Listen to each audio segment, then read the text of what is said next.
I'm going to get to all of your calls, but I have a Skype guest with me, Kevin MacDonald, retired professor of psychology at Cal State University, Long Beach, writer of Be There, and editor of the Occidental Observer. And I wanted to talk to the professor about what's happening in my country today. Professor MacDonald, welcome to the show, sir. It's great to be here, Jesse. Appreciate you coming on. I was reading some things about you, so I thought I'll ask that first. Do you believe in evolution? Yes, I'm a psychologist, and my main area is evolutionary psychology. So yes, I believe that evolution happened and that it had an important effect on shaping the human mind. Yes. In what way? Well, there are various mechanisms in our brain. For example, personality mechanisms. Some people, there are actual personality systems in the brain which make us prone to being more extrovert or introverted, to be more affectionate or unaffectionate. And these are systems in the brain that evolved over time. They have functions in order to help people survive in past times. And so there's a lot of evidence in terms of, if you look at the psychological literature, but also the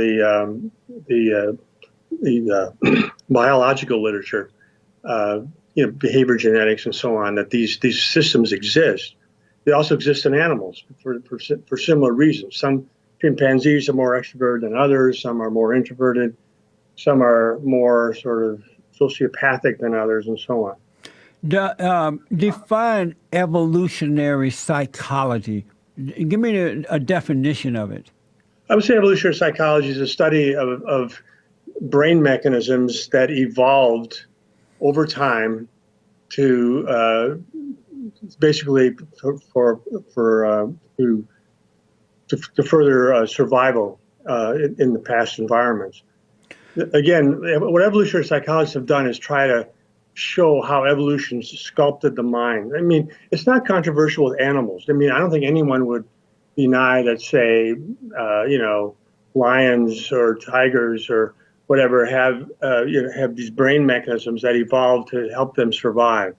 They are predators, and so they go out and they hunt prey, and there are a lot of brain mechanisms underlying that, how they seek their prey. Some predators use scent, some are sight predators, some and so on. So the brain is in each of these different animals has evolved differently, and that's essentially what evolutionary psychology is about. But we don't think that humans are exempt from that. We think that humans evolved, just like other animals, and at some point though we crossed a line. And we have this higher intelligence, that has made us different. Does evolution of the mind causes men to be insecure, have fear, and afraid? Is that from the evolutionary mind? Well, does it cause that? Certainly, fear is one of the major mechanisms. We see that in animals. We see that in humans. We can pinpoint where in the brain that mechanism is, and it obviously has survival value because you should be afraid of some things. If somebody's chasing you with a gun, you should be afraid of that. If a snake is coming after you, a poisonous snake, and it's quite common for humans to have these fears that even without any experience of a snake, for example, but not a gun. We have to learn to be afraid of guns. But there's something sort of natural about being afraid of a snake. I have a snake phobia, even though I've never had a snake bite. I've never had any experience with that kind of thing. And the same with fear of heights and other sort of natural fears. These are our survival mechanisms, basically. So that are built into the brain. You don't believe in God? Well, I don't believe in God, really. I see the world as a sort of natural place. Again, this may not resonate with you or your listeners, but my view is very much, from an evolutionary standpoint. I see the world as a natural phenomenon where different species compete with each other, where where survival is the name of the game, reproduction is the name of the game. And I don't need there could be a God, but I don't need God to explain all that. So it's not really part of my worldview. So, do you believe in God? I frankly, I don't. I don't believe in God. You don't believe that He exists at all? I'd have to say no. I don't. Sorry. Amazing. Do you believe in the devil, Satan? No, I believe that there are evil humans that are, for one reason or another, they are bad people. And what caused them to become psychology? What caused them to become evil? Well, there's a lot of different things, again, there are parts of the human brain related to aggression, hostility. One of the big personality traits, involves what we call sociopathy. People who are sociopathic have no guilt. They could hurt someone and they wouldn't feel bad about it. They could rip off their grandmother and not feel bad about it. So these are evil people. And part of that is natural variation. There are genes that push people in that direction. So is this evil of the ones that can kill without emotions and care anything about it? Is that coming from an evil heart or evil brain? Well, it's really both. I mean, they have these psychological tendencies, and I do think that there are environmental things that feed into that. If you come from an abusive childhood, if your parents are beating you, if they are always cold and hostile, that will make that system stronger. It will make you more sociopathic. On the other hand, if your parents are loving and affectionate, it pushes you in the other direction. You become more affectionate, and you worry about other people. Professor, let me ask, because of time, and we're so you believe that human beings came from a big bang rather than created by God? Well, the Big Bang, I don't know anything about, but how did human beings come about? How did human beings come about? Well, it seems the evolutionary story is that that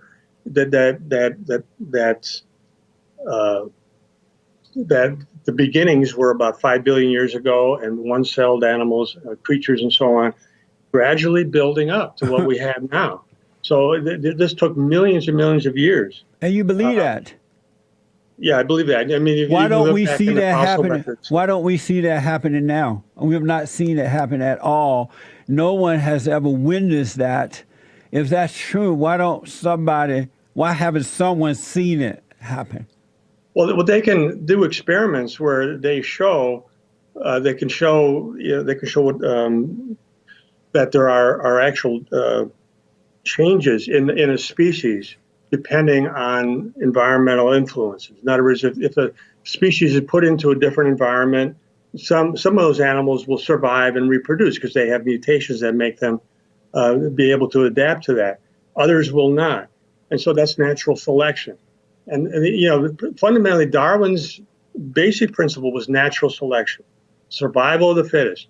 That animals with the requisite traits survive. The antelope that can run very fast will survive. I know, but you have never seen, or no one has ever seen a human being evolve from an animal to a human being, or a human being evolve or devolve from human being to animal.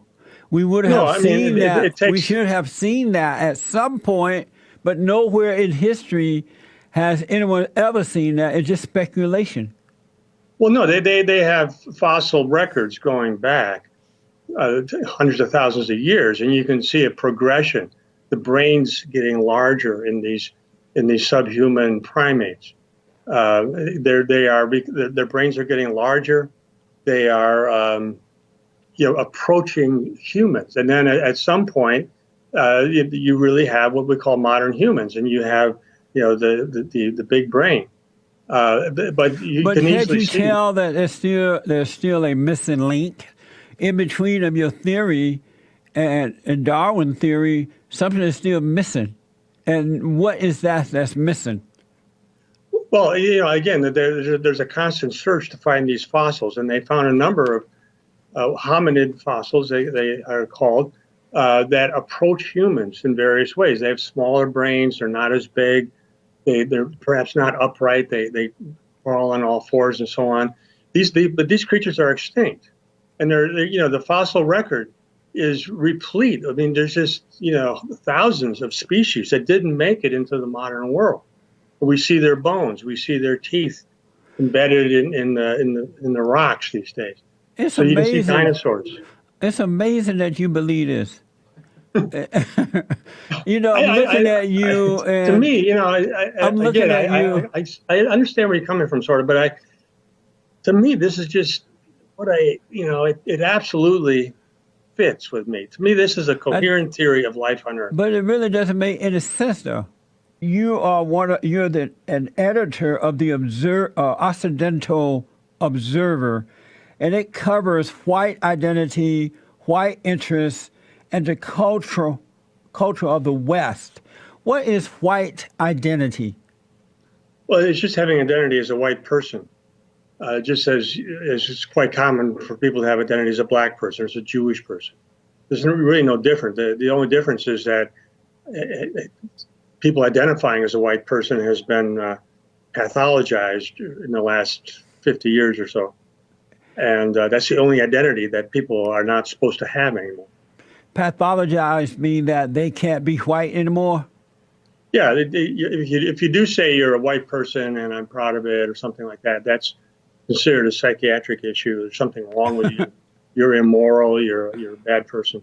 And who did that? Well,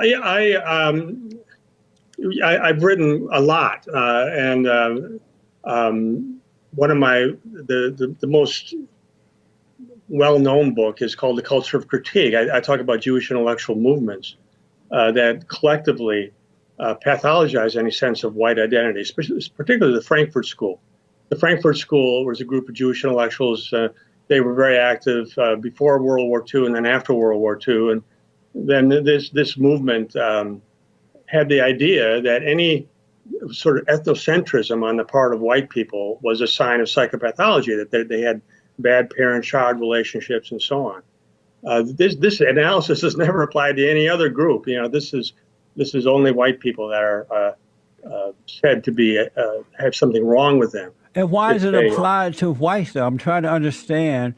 And I agree with you, there is an attack upon white people, and especially white men. I don't know, I do know why, but I want to ask you why. Well, I think that, that it is the case that this, when I was born, in the 1950s, this was a 90% white country. And I was on the left in the 1960s. I was very liberal, and I retained that into the 70s at least. But if you asked me what the future was going to be like, 50 years down the road, I would have said, well, that America would be a fairer place to black people. It would be but it'd still be basically the same. It'd still be basically a white country. But that's not what happened. The ethnic activists on the left wanted to change the population of the country, to make it a non-white country. This was very explicitly a goal. And so what has happened is that now we have all this racial tension. And the reason, as I see it, is that politics and everything's become racialized because of this massive inflow of peoples from around the world. White people are now feeling threatened because they have run this country. And now they feel, that it's not going to happen in the future, and they feel threatened. And they see what has happened when whites become a minority, or when other groups become a minority. It's not good to be a minority. I wouldn't want to be a minority, and I understand the plight of black people. So let me ask, Professor. You said back in the 1960s, America was 90% white. Around 1960, it was still about 90% white. And so why did the white man or white people allow it to become? Why did they allow others to just take over and create a different America? Why didn't they fight back? Well, that's the thing. One of the main chapters in the Culture Critique is Jewish activism on behalf of non-white immigration. And they very explicitly wanted to produce a non-white country. This was not voted on. It was, the 1965 immigration law put into place the idea that there wouldn't be any racial criteria or national origin criteria for immigration. But it was explicitly said that it would not change the ethnic balance of the country. But this was basically a lie, because as soon as that law went into place, the activists, the pro-immigration activists, tried to just keep pushing the numbers up. Right. So now we have 1 million a year legally coming into the country. This would have been impossible in 1965. It was sold. It was only sold as do the right thing. It's not good to be racist, and all that. And so we'll get rid of these racial criteria. But then what happened in the next 15, 20, and 50, going into the present, is they've increased the numbers to the point where white people will be a minority in this country. I know, that's unfortunate. That is unfortunate, because once white people become the minority, it's over for America. America's dead. I think it is. I think that there will be a different country. We don't know what it will be like. It'll be up for grabs. Professor, it's going to be like the countries that they came from. We're going to be separate and divided. It's going to be wars and race wars and all kinds of stuff. But I want to know. I agree with you completely about that. That is what the future is going to be. It's going to be conflict. Yeah. And war and racial conflict. And I don't want that. Me neither. I wanted the country that I grew up in, and I feel it was taken away from me. So 1965 Immigration Act was extolled by the ACLU. They said our immigration policies was racist before that. But I still want to know, Professor, and I totally agree. I don't want white Americans to become the minority, because I see what's happening now with minorities taking over. But I want to know if you can tell me and you told me what happened, and I understand that.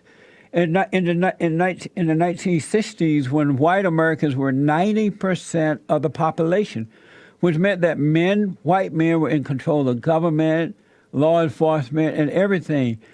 What happened to the white man that he caved in? Why did he cave in? There were more of them than there were other people. Why did they cave in? Well, I do think that a great majority of whites felt that Jim Crow was bad, and that the civil rights was a good thing, that we owed it to Black America, that we hadn't treated Black Americans right. I'm from Wisconsin. There were no Black people in my community at all, and I think that was, I was a typical sort of white liberal in the 1960s. I felt bad about what had happened in the past. I wanted to change it. But I did not want to create a totally different country where white people would be a minority. That is a whole different thing. But that is what the program of the left has become. So is it due to the fear that white people have of being called racist? And if they stand up for the country, they would be punished for it? Is it the fear?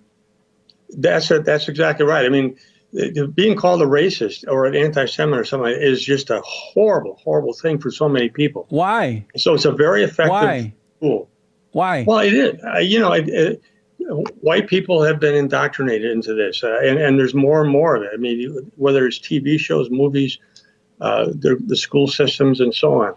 And again, that began in the 1940s, really, with the Frankfurt School. And that was immediately then their program of seeing that, you see, these people were actually Marxists, but they realized that class struggle was not really the issue.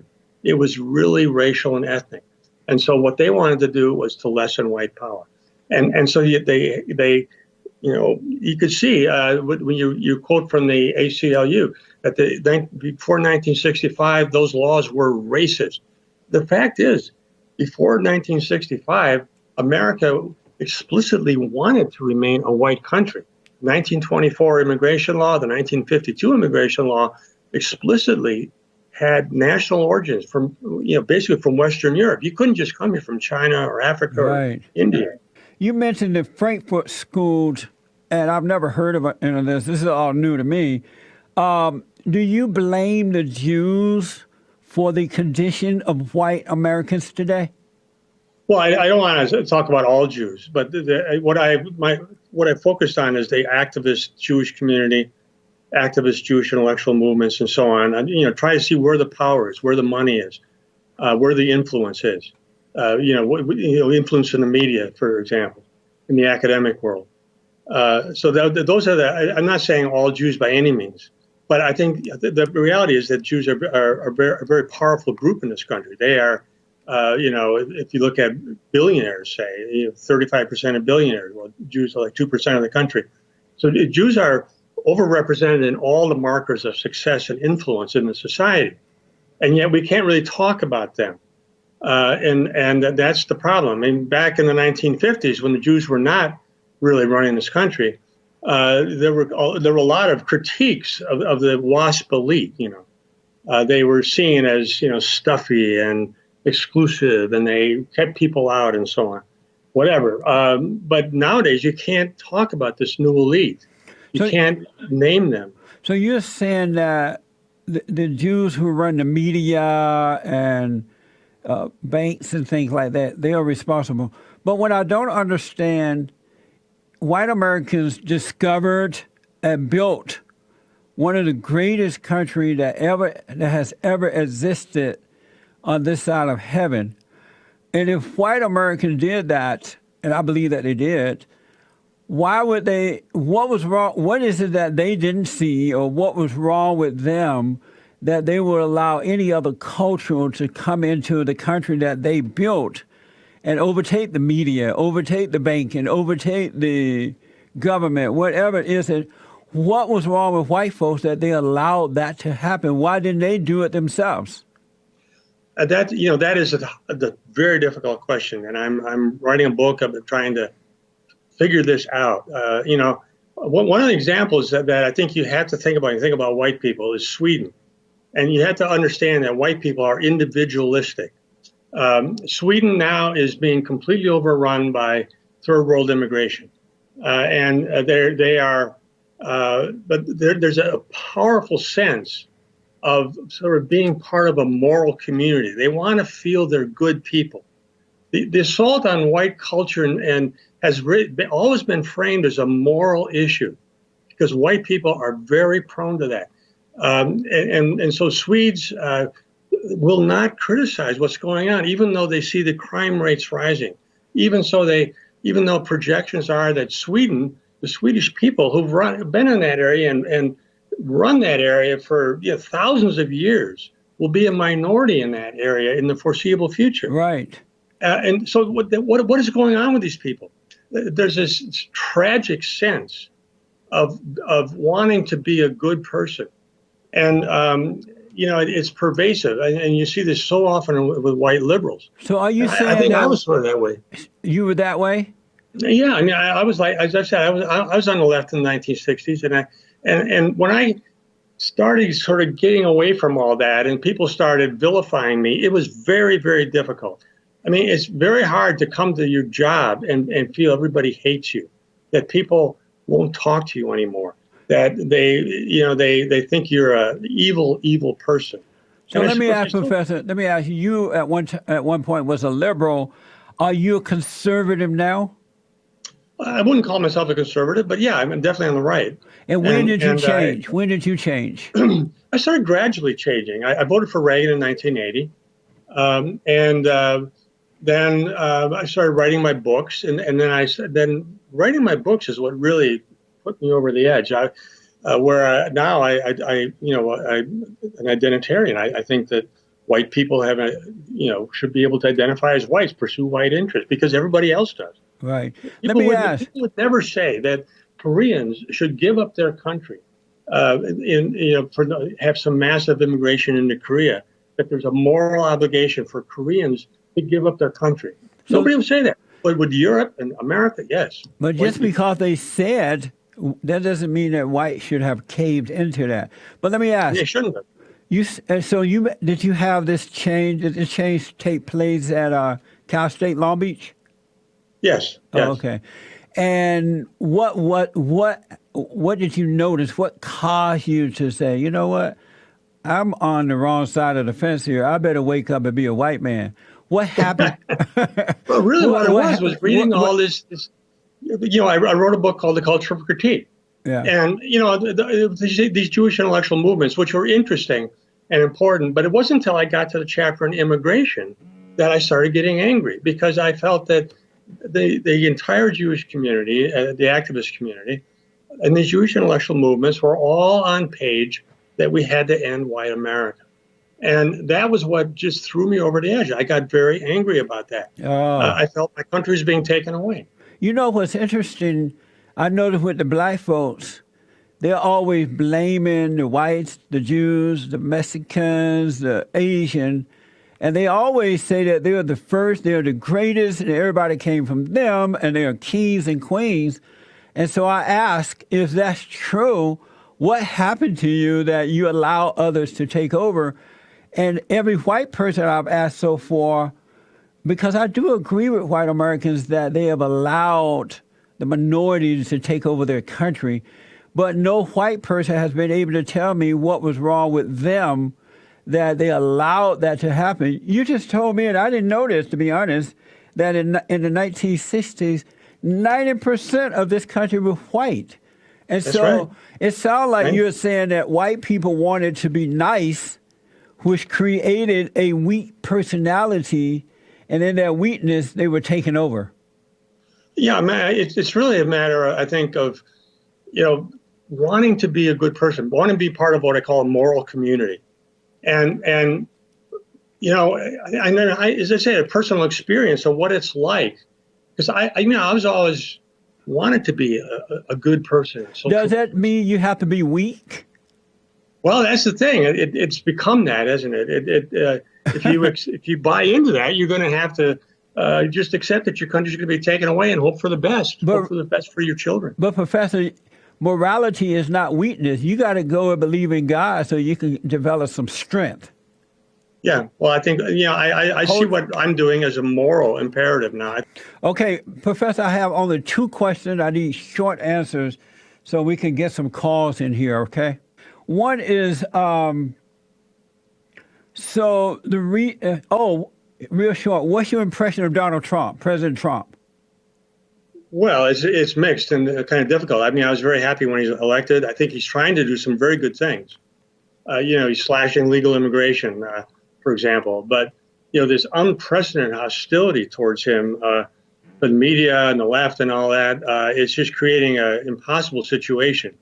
Yeah. And I think he's stymied right now. There was a rally in Charlottesville, Virginia, Unite the Right rally, and they were attacked by Black Lives Matter and Antifa. And I just was told that you retweeted a tweet that said Bake Alaska was sprayed in the eyes with some form of acid. He may go blind. Is that true? That's what I hear. Yeah, he's in the hospital. Mace is one thing, but he was sprayed in the eye apparently with hydrochloric acid. He may lose his eyesight. That's awful. This is the Antifa. They were extremely violent. So James, did Bake Alaska tweet this out that he may be? So Bake Alaska tweeted he may have permanent eye damage. Yeah, that's awful. It's horrible. Yeah, I mean, and you don't see any coverage of that in the media. Yeah. And of course, it was a tragedy that this guy, ran his car into that woman. But the violence really was preceded. Was entirely on the left. If they hadn't showed up, it would have been a peaceful demonstration. They would have had their speeches and gone home. What happened was terrible. Yeah, you're right. I agree. There would not have been the violence have Bates and Alaska and Black Lives Matter and others not shown up. It's being celebrated. This thing that happened with Bates and Alaska is being celebrated by Black Twitter. They're laughing at him, and but had not Antifa and others showed up, there would not have been the violence. What do you think of the blacks celebrating this that happened to Alaska? Well, it's horrible, but it's very typical. I'm not at all surprised, and I'm sure there are a lot of websites who will be celebrating that. What's your impression of black people? Not all, but most. No, as I said, I felt that America was unfair to black people, Jim Crow, and all that. What's your impression of them now, real fast? Well, I think that Black America, there's a black underclass that is having a very hard time adjusting to this society at this point. You know why? Because they're so angry and they can't see what they're doing. They're crazy. They're very angry, and they can't. It's just what I call a feed forward process where things just keep getting worse and worse. And I don't frankly have a recipe for it. You agree with me then? It seems as though white men and women, but especially white men, have a weak personality by trying to be moral and be nice. They're doing it in a weak way, and that's why they've been overtaken, right? Absolutely. I think that is the fundamental problem right now. Yeah. And the white people just are cowering. They don't want to be seen as a bad person. Yep. I'm not a racist, and all that. And it's absolutely destructive. Do you love the Jews? Do I love the Jews? I respect the Jews. I think that they're very powerful and they're very competent. They do, Do you love the Jews? No, I don't know. I don't love the Jews. Do you hate the Jews? I respect the Jews, and I view them as a powerful group that has different interests than my group. Do you hate the Jews? No. You don't hate them, but you don't love them either? I don't love them, but I don't hate them. I see them as a powerful competitor, and they are. They're very powerful. Yeah, Let me go to David from London, England, who's been waiting a long time. David, thanks for calling, and all the way from London, England. You're on the air, sir. Hi. Yes. So a little louder for me, David. Hi. Okay. Yep. I want to ask you some questions about the whole racism question, but it's interesting that you have Kevin MacDonald on. So, because and I've heard of him before. I know he's quite friendly with David Duke, for example. But you once said he's friendly with David Duke. Yeah. What's wrong with that? Well, he shares similar kinds of views. One of the views which is of interest to me, he says that Jews control the media or that kind of thing. I think that, I'd be interested in what kind of percentage he thinks does. When I tried to look at what kind of percentages we're talking about, I think Hollywood, it may well be more than 50%, maybe 7%, which is crazy, I think. But on the other hand, I don't really see any harm that's been done by the Hollywood thing. I mean, I've watched a lot of Arnold Schwarzenegger films as a child. Good.